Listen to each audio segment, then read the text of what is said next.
आपका मन आपका परम मित्र है। आपका मन जिस वक्त जो सोचता है आप वही हो।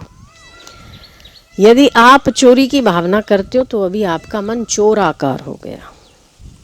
जैसा आप सोचते हो उसी प्रकार का आकार ये मन ग्रहण करता है, क्योंकि मन जैसे जल में अपना रंग नहीं होता, पर जल में जो रंग डाल दो वैसा रंग जल ग्रहण करता है। काला रंग डालने से जल काला, पीला डालने से जल पीला, हरा डालने से जल हरा रंग, पर इसका मूल रंग अपना रंग विहीन है। ऐसे ही आपकी जो चेतना है, जब वो पदार्थों के साथ जुड़ती है तो अहम बनाती है, जब वो आत्मा के साथ जुड़ती है तो आत्म भाव बनाती है। केवल आपकी इस वक्त सोच क्या है, विचार क्या है। यदि आप सोचते मेरा शरीर बहुत बीमार, बहुत व्याधि युक्त, बहुत पीड़ादायी है, तो आप निश्चित ही बहुत पीड़ा के पात्र होंगे। अत्यंत पीड़ा आपको होने वाली है, छोड़ेगी नहीं। पर यदि आप ये सोचते कि पीड़ा शरीर को हो रही है, मैं इसका साक्षी हूँ, तो इसी वक्त आप साक्षी स्वभाव में स्थित हैं। बाद में नहीं, कल नहीं, परसों नहीं, आज अभी इसी वक्त। जिस समय आप जो सोचते हो उसी समय आप वैसे बनते हो। तो जब आपकी चेतना या आपका विचार देह के साथ जुड़ता है तो देह का ममत्व बनाता है। यदि आत्मा के साथ जुड़ता है तो वो आत्म भाव पैदा करता है। तो क्यों ना हम, सोच तो हमारी ही है, क्यों ना हम शरीर को छोड़ के हम आत्म भाव को ग्रहण करें। क्यों न हम व्याधियों का चिंतन करते हुए अपने आप को पीड़ा में महसूस करें। क्यों न हम आत्मा का चिंतन करके उसके साक्षी बने। दूसरी बात, मन बीमार है, मन विक्षिप्त है, मन खराब है, मन में अच्छे विचार नहीं है, मेरा शरीर खराब है, मेरे हाथ दुख रहे, मेरा पाँव दुख रहा, मेरी आंखें दुख रही, मेरे बाल सफ़ेद हो गए, मेरी नज़र कमज़ोर हो गई, मेरा गला खराब है, मेरी छाती दर्द कर रही, मेरी कमर में दर्द है, मेरी पाँव की उंगलियों में नमनेस है, मेरे पाँव काम नहीं कर रहे। शरीर का हर अंग खराब हो सकता है और आप उसे स्वीकार करते हैं कि मेरा ये शरीर का अंग खराब है। पर कोई भी व्यक्ति आज तक ये नहीं मानता कि मेरी बुद्धि खराब है ना। किसी से भी पूछो तो आज मेरा मन ठीक नहीं है, मेरा मन खराब है, मेरी आंखें खराब है, मेरा आंखें कमज़ोर हो गई, मेरे बाल सफ़ेद हो गए, मेरे दांत कमज़ोर हो गए, दांत बदलवाने पड़ेंगे, मेरे कान से कम सुनाई दे रहा है। शरीर के हर अंगों की कंप्लेन आप करते हैं और आप कर सकते हैं। पर बीमार से बीमार व्यक्ति भी ये नहीं कहता कि मेरी बुद्धि खराब है। अच्छा, जिसकी बुद्धि खराब होती है ना, वो भी ये नहीं कहता कि मेरी बुद्धि खराब है। क्यों? क्योंकि उस बुद्धि में मैं बैठा है। मैं कभी भी खराब नहीं हो सकता। मैं यदि शरीर के साथ जुड़ा तो वो मैं शरीर में आसक्त होकर ममत्व बनाएगा। वही मैं यदि शुद्ध स्वरूप के साथ जुड़ा तो आत्मभाव बनाएगा। पर वो मैं तो न्यूट्रल है ना, रंग विहीन। जो रंग अगर नीचे का आता है तो नीचे वाला रंग ग्रहण करता है, ऊपर का जाता है तो ऊपर वाला रंग ग्रहण करता है। मैं न्यूट्रल है। उस मैं को यदि शरीर कह दो तो वो शरीर है, यदि आत्मा कह दो तो वो मैं आत्मा है। तो बुद्धि मैं के साथ जुड़ी है, इसीलिए कोई भी बीमार व्यक्ति भी ये नहीं कहता कि मेरी बुद्धि खराब है। यदि किसी ने ऐसा स्वीकार कर लिया कि मेरी बुद्धि खराब है, तो उसके स्टेटमेंट, उसका व्यवहार उसको पागल खाने की ओर जाने को घोषित करेगा कि इसके स्टेटमेंट की वैल्यू कितनी, इसके बोलने की कदर कितनी। क्योंकि इसकी बुद्धि खराब है, ये खुद कह रहा है। क्योंकि वो बुद्धि की कीमत है, शरीर की नहीं, उस बुद्धि की। बुद्धि की क्यों? क्योंकि उसमें मैं बैठा हुआ है। मैं कभी खराब नहीं होता। तो ये समझने वाली बात है कि जब आप देह के अभिमान से युक्त होते हैं और मैं कहते हैं, जब आप मैं को मैं कहते हैं, मैं, वो मैं देह से युक्त वाला मैं है। जब आप आत्मा को मैं करके बात करते हैं तब आप व्यापक ब्रह्म की बात करते हैं। तो मैं कभी भी अशुद्ध नहीं है। जैसा रंग मिलाओ वैसा रंग पानी की तरह ग्रहण करता, ये मैं भी उसी की तरह ग्रहण करता है। यदि शरीर के साथ जुड़ गया तो शरीर का तादात्म्य, और यदि आत्मा के साथ जुड़ गया तो शुद्ध स्वरूप चैतन्य, उसमें और कोई दोष नहीं है।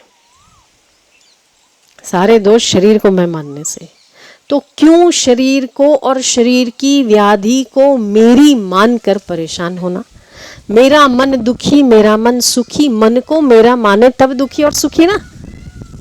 मैं तो शुद्ध बुद्ध चैतन्य हूं, मन मेरा सारथी है। आदेश करके देखो, जिस समय बड़ा मन दुखी हो तो उसे आदेश दो, दुख नहीं बनाना बेटा, सुख की बात सोच, अच्छी बात सोच, अच्छा सोचने को मजबूर हो जाएगा, क्योंकि मन आपका नौकर है। हम क्या करते, जैसे घर का एक बड़ा व्यक्ति घर के सिंहासन पर बैठा है, सोफा पर बैठा है और छोटे छोटे बच्चे खेल रहे हैं। घर में कोई बात बनती है, लड़ाई झगड़ा होता है और दौड़कर वो माँ के पास आता है या बड़े व्यक्ति के पास आता है। माँ, इसने मुझे पत्थर मारा, इसने मुझे पत्थर मारा, पत्थर मारा। और यदि वो माँ खुद भी उठाकर पत्थर मारने लग जाए तो वो माँ नहीं है ना।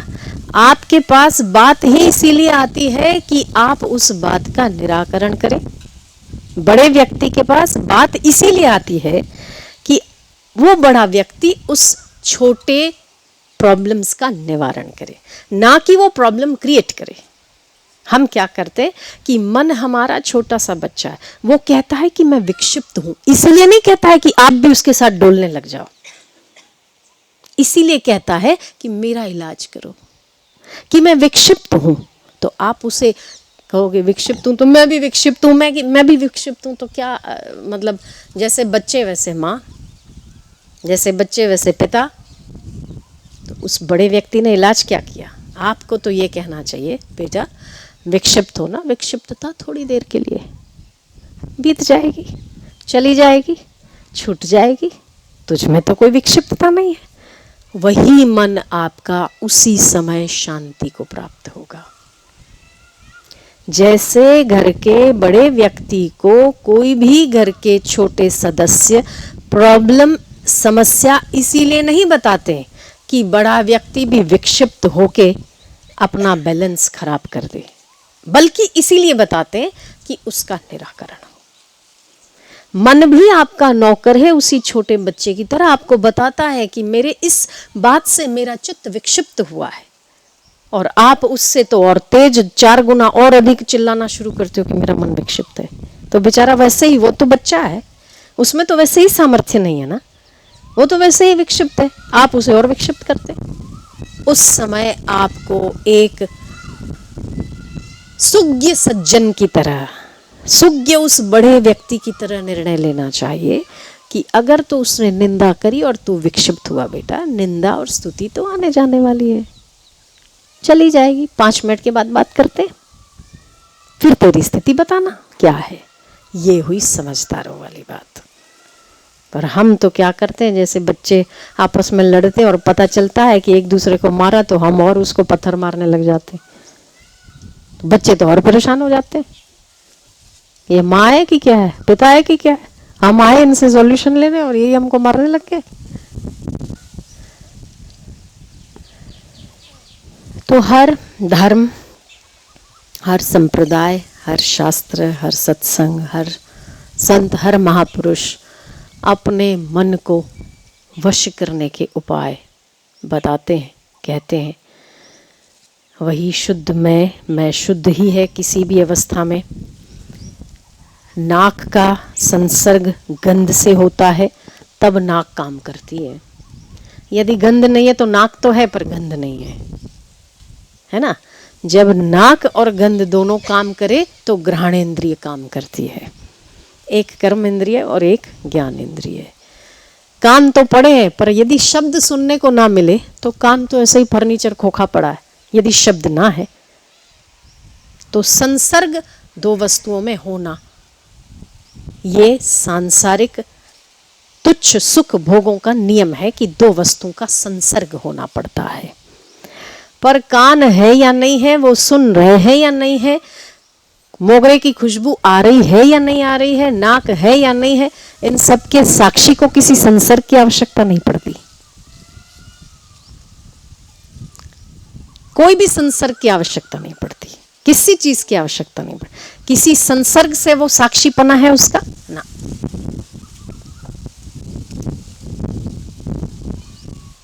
आंखें तो हैं, पर अगर उसमें ये काले काले नहीं है गोल, तो आंखें हैं तो भी अंधा है आदमी। तो दृश्य होना चाहिए, दृश्य को देखने वाला होना चाहिए, दो व्यक्ति का संसर्ग होना चाहिए। काम भी स्पर्श सुख इंद्रिय का उपभोग करने वाला होना चाहिए और सामने सुख देने वाला होना चाहिए। दो इंद्रियों का, दो व्यक्तियों का, दो पदार्थों का मेल जब तक नहीं होता तब तक तुच्छ सुख भोग उपभोग नहीं हो सकता। पर वो सुख है या नहीं है, वो इंद्रियां काम कर रही है या नहीं कर रही है, साक्षी तो हर अवस्था में साक्षी ही है ना। वो किसी भी संसर्ग से संसर्गित नहीं होता। उसी मय को शरीर के साथ जोड़ते हैं तो मैला देहाभिमानी, उसी मय को आत्मा के साथ जोड़ते हैं तो शुद्ध स्वरूप आत्मा हो जाता है। तो ये समझने की बात है, और ये जो समझ जाता है वो व्यक्ति जनक की तरह राज्य कर सकता है। राजा जनक बड़े सुचारू रूप से राज्य करते थे, फिर भी राजा जनक के जैसा विदेही कोई नहीं हुआ। कृष्ण ने सारे उपभोग किए, 16,108 रानियों के साथ काम का उपभोग किया, फिर भी कामी नहीं माने गए। वो कृष्ण थे।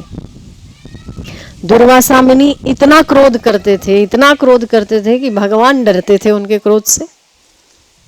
बाबा दुर्वासा मुनि अब पहले से ही प्रणाम कर लो। रुक्मिणी और कृष्ण दोनों ने रथ खींचा दुर्वासा के क्रोध से बचने के लिए। जो वो खीर खाई, दुर्वासा मुनि को खीर खिलाई, वो जूठी खीर कृष्ण को देते हैं, बोले तुम अपने शरीर पे लगा लो। भगवान कृष्ण लगाते। क्रोधी दुर्वासा मुनि, उसका भी आदर भगवान कृष्ण करते हैं। और दुर्वासा मुनि दुआई देते कि अगर मैंने कभी क्रोध ना किया हो तो जमुना जी रास्ता दे। कितने झूठे, क्रोध की मूर्ति है दुर्वासा मुनि। दुर्वासा का दूसरा नाम क्रोधी है, फिर भी दुर्वासा कहते हैं कि अगर मैंने कभी क्रोध ना किया हो तो जमुना जी रास्ता दे। गोपियां तो कहती है चेला तो झूठा, उसका गुरु उससे भी ज्यादा झूठा, क्योंकि उनका मैं शुद्ध के साथ अटका है। इसीलिए वो करता हुआ भी नहीं करता, बोलता हुआ भी नहीं बोलता, देखता हुआ भी नहीं देखता।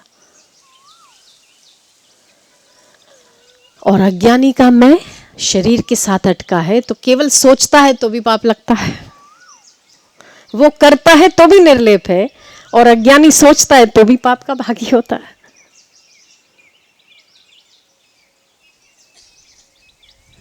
तो आपका मैं न्यूट्रल है। वो मैं यदि शरीर के साथ जुड़ता तो आधि व्याधि उपाधि तीनों आके घर करती है।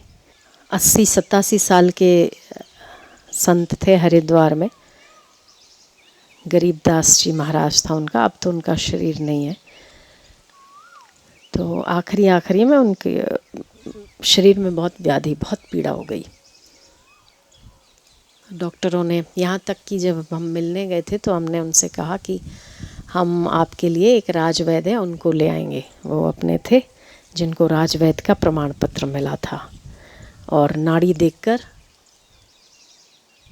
हर रोग का निदान करने की क्षमता उन राजवैद्य में थी। उनकी भी उम्र 87 थी उस समय, और बाबा जी की उम्र भी 87 साल की थी।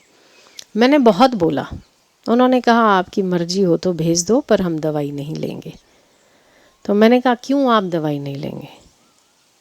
तो उन्होंने कहा ईश्वर ने मुझे रोग भेजा है तो मैं उसके अगेंस्ट क्यों जाऊं। रोग का इलाज करके मैं अपने शरीर को, जब वो मुझे बीमार करना चाहता है तो मैं स्वस्थ होने का यत्न क्यों करूं?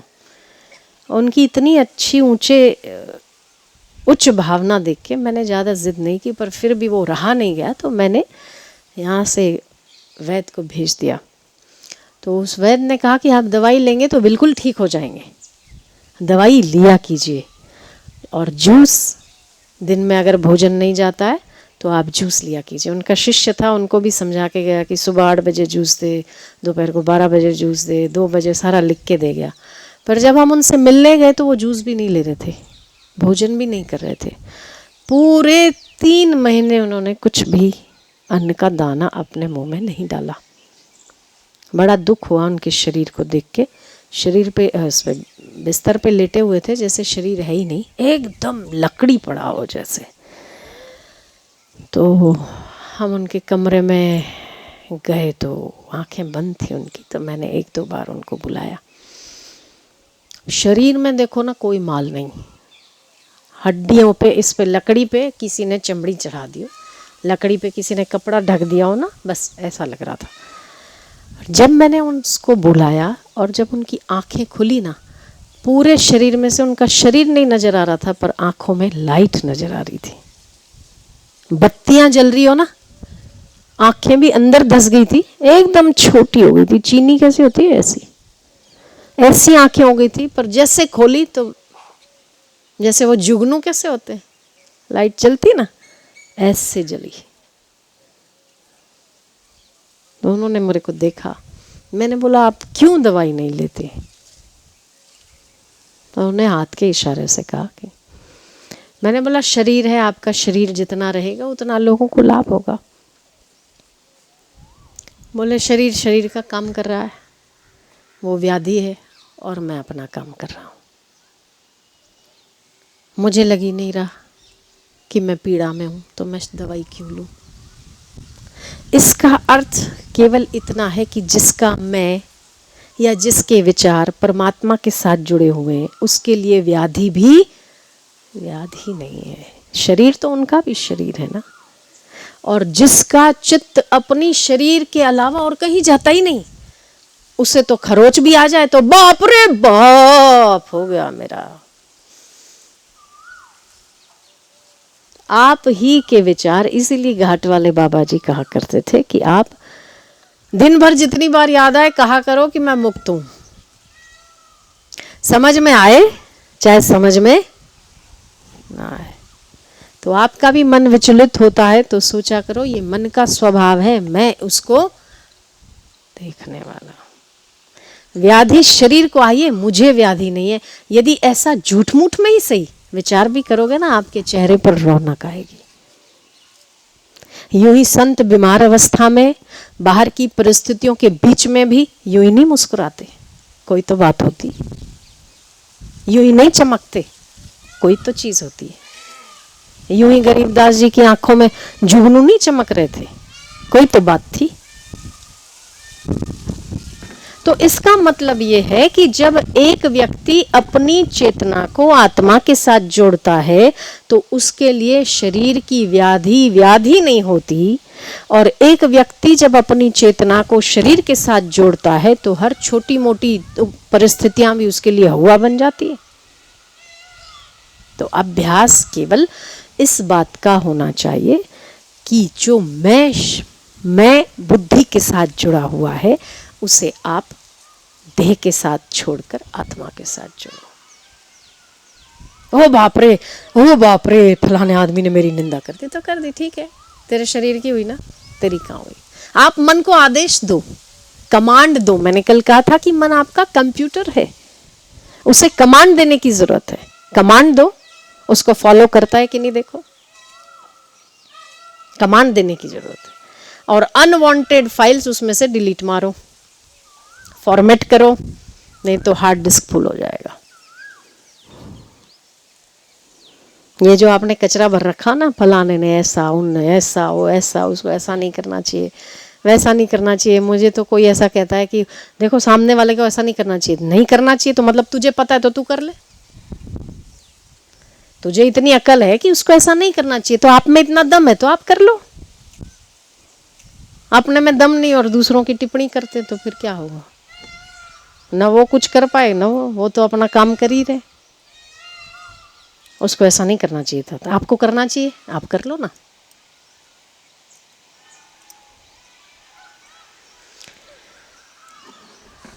तो हमारे मन में ग्रहणशीलता है, त्याज्यशीलता। जो हम ग्रहण तो करते हैं पर त्याग करना नहीं सीखे। लेना तो जानते पर देना नहीं जानते। आपका शरीर भी अगर खाता रहे और त्यागने की शक्ति ना हो तो बीमार हो जाएगा। जितना खाता है रस उतना ग्रहण करता है, वेस्टेज उतना निकालता है। मन भी जितना आप लेते हो, चलते फिरते देखते बोलते, जितना आपके ग्रहण में आना चाहिए, जितना आपके लिए सत्व है, आपके लिए सार है, उसे लेकर बाकी का वेस्टेज छोड़ देना चाहिए। सबको दिमाग में फाइल को भरने की जरूरत क्या है? जब हम फाइल दिमाग में भरते ना तभी हमारा कंप्यूटर हैंग होता है ना, वायड़े हो जाते। निकाल दो, फ्री करो बेचारे को।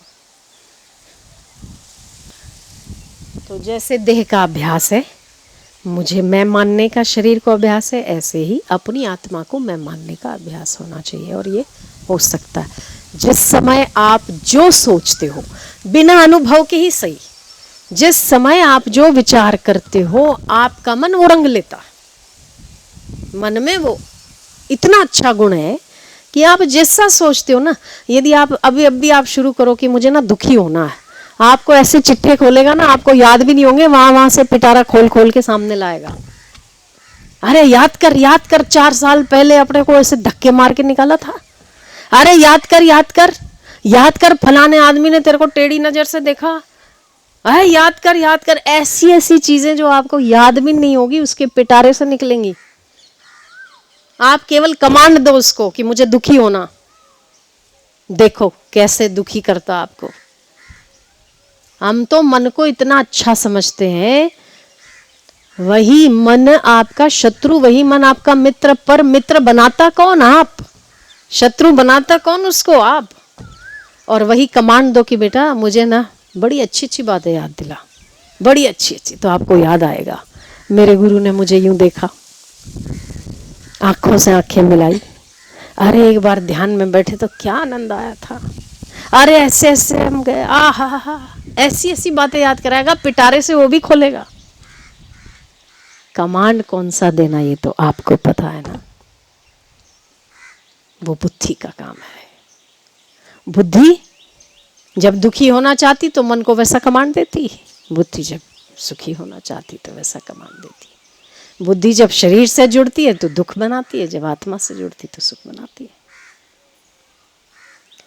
अच्छा, जिस समय आपके मन में, आपके ये प्रयोग करके देखो, इसीलिए बता रहे, आपके चित्त में जब नकारात्मक विचार की उत्पत्ति हो, ठीक है, आप उसे बोलो स्टॉप, रुक जा, अभी नहीं, बाद में तेरी आराम से बात सुनेंगे, अभी तो तू बहुत सकारात्मक विचार वाली बात कर, देखो करता कि नहीं करता। और कहीं ना कहीं से ढूंढ कर लाएगा। और एक बार दुखी हुआ मन दुख की चेन बनाता चला जाएगा, और आपको ना प्रकृति भी ऐसी दुखी दुखी नजर आएगी, लगेगा कि सब फीका फीका, कुछ है ही नहीं दुनिया में, संसार में कुछ है ही, जीना बेकार है, ऐसा बनाएगा कि पूछो मत। लगेगा आत्महत्या के अधिकारी तो अपन ही है, बाकी सारे सुखी।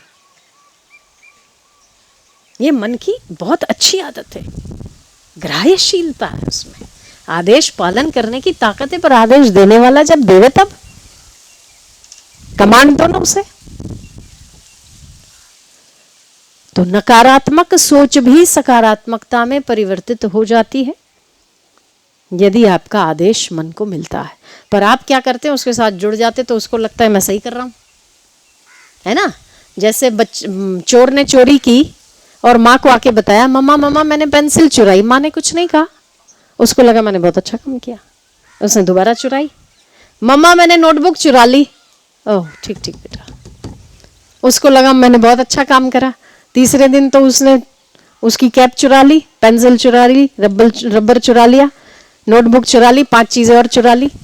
मम्मा देखो आज मैंने 5 चीज चुराई। माँ तो अक्ल की मारी कुछ बोली नहीं, और उसका मन बढ़ गया। फिर तो बाद में वो टीचर पर आ गया, और टीचर की पेन चुरा ली, नोटबुक चुरा ली, यहाँ तक कि जब पेपर लिखने वाले जो क्वेश्चन पेपर बनते हैं, एक बार तो वो चुराने चला गया लाइब्रेरी से। माँ देखो मेरी हिम्मत देखो कितनी बढ़ गई, और अब मैं बड़े बड़े काम करने लगा हूं। बेटा कैसे? हाँ मैंने क्वेश्चन पेपर चुराया। बेटा यदि ऐसा करेगी तो वो माँ नहीं है ना, उसे तो लगेगा मैं सही कर रहा हूं।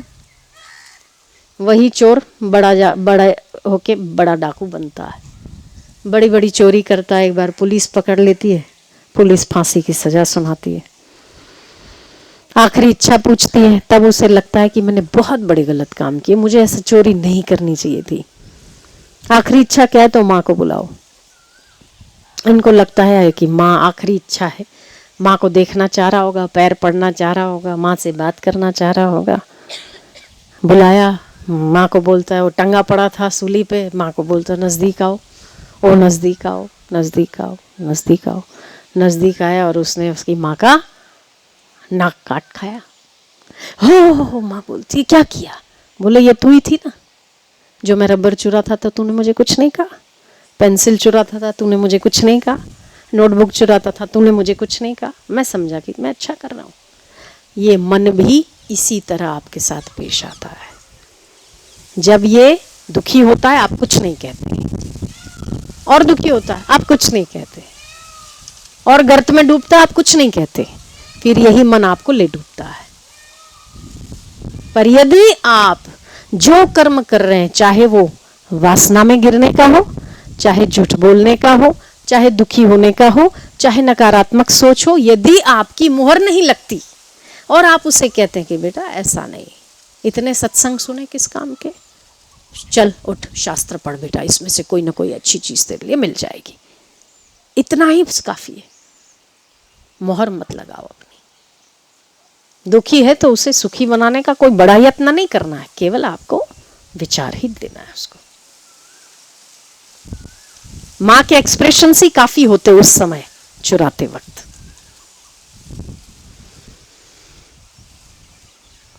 कहने का मेरा तात्पर्य यह है कि यदि आप भयभीत हैं, नकारात्मक सोच वाले हैं, दुखी हैं, वासना में गिर रहे हैं, विकार आपके सिर पर चढ़ रहे हैं, केवल और केवल आप उसे मोड चेंज ही करना है आपको, उसमें तनिक भी देर नहीं लगती।